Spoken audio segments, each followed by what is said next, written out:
அனைவருக்கும் வணக்கம். நாங்க ராவே ஸ்டூடெண்ட்ஸ் பிஜிபி வேளாண்மை கல்லூரியில இருந்து வரோம். இன்னைக்கு நம்ம எதை பத்தி பார்க்க போறோம் அப்படின்னா 3G கரைசல். அது என்ன 3G கரைசல்? Ginger, garlic, green chilli. So இது வந்து ஒரு ரெப்பலண்டா நம்ம யூஸ் பண்ணுவோம். அதை பத்தி நம்ம விரிவான செய்திகளை இந்த வீடியோ தொகுப்புல பார்ப்போம். கீரம்பூர் கிராமத்துல இருக்கிற முத்துசாமி அப்படிங்கிற விவசாய நிலத்துல இந்த மொசைக் டிசீஸ் பிரச்சனை இருக்கு அப்படின்னு சொல்றாங்க. அதனால அவங்களுக்கு போய் நம்ம 3G கரைசல் பத்தி ஒரு சஜஷன் தரலாம். இந்த செடி பெரிய கருவி போகுது, தலையெல்லாம் நெஞ்செல்லாம் கொட்டி போயிருக்கு. இதுக்கு என்ன மருந்து அடிக்கலாம்னு சொல்லுங்க. அதான் இப்போ வந்து உங்க செடிக்கு இதுல வந்து என்ன வந்திருக்குன்னா இந்த சில்லி மொசைக் வைரஸ் சொல்லிட்டு ஒரு நோய் தான் தாக்கிருக்கு. இது வந்து எது மூலியமா பரவுதுன்னா வெள்ளை ஈக்கள் இருக்கு இல்லைங்களா, அதுதான் இருந்துகிட்டு உங்க செடியில அந்த இலையில போய் உட்காந்து அதுல ஓட்டை போட்டு அது இருக்க சாரெல்லாம் வந்து உறிஞ்சிருங்க சத்தா. அதனாலதான் இருந்துகிட்டு இந்த இலையெல்லாம் சுருண்டு இதாயிடுது. இதுக்கு வந்து இயற்கையா நம்ம என்ன பண்ணலாம், இந்த 3G கரைசல்னு சொல்லிட்டு ஒரு இயற்கை வெரைட்டி பூச்சி வெரைட்டி வச்சிருக்காங்க.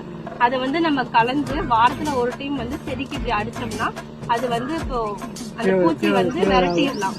சரி பண்ண முடியாது, ஆனா பூச்சி வரதுக்கு முன்னாடி நம்ம தடுத்தலாம். இதை வாரத்துக்கு ஒரு டைம் அடிக்கணும். நீங்க இது அடிக்கிறதுனால அந்த நம்ம மகசூலும் அதிகமாகும். இப்ப எதை பத்தி பார்க்க போறோம்னா 3G கரைசலோட தயாரிப்பு எப்படின்னு சொல்லிட்டு பார்க்க போறோம்.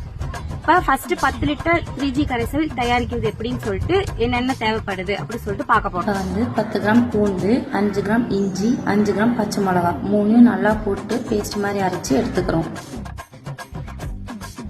இந்த பேஸ்ட் எடுத்து 1/2 லிட்டர் தண்ணியில கலந்து வடிகட்டி வச்சுக்கலாம்.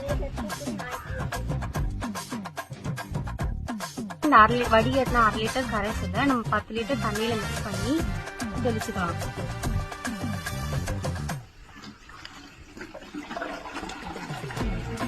இப்ப இந்த 3G கரைசலோட பயன்களை பத்தி நம்ம பார்க்கலாம். இந்த 3G கரைசல் இயற்கையான ஒரு பூச்சி வெரைட்டியா பயன்படுது.